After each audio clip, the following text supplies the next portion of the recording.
47 migrants floating for 12 days in the Mediterranean before a European nation finally let them in.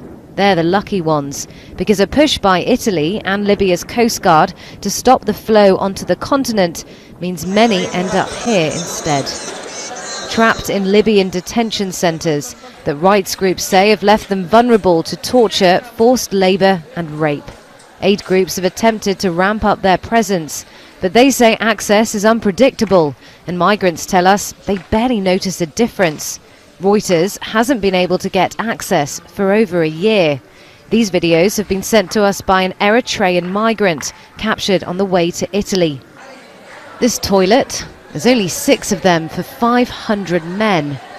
This shot of the sky, well, they barely get to see it. The migrant says often they're only allowed out when the UN comes to inspect. And this food, here they're trying to make bread themselves because they say they aren't fed enough. Aid agencies have tried to partner with the government, which has denied allegations of abuses in the past.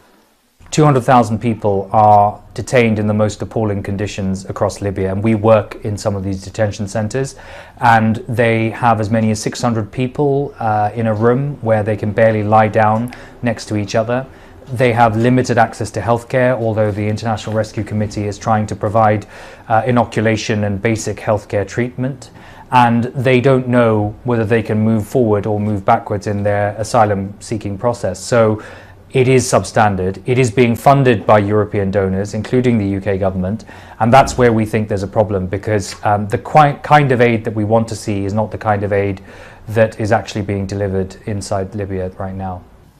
Libya is still a conflict zone as well. The migrant told us that earlier this month he heard fighting nearby.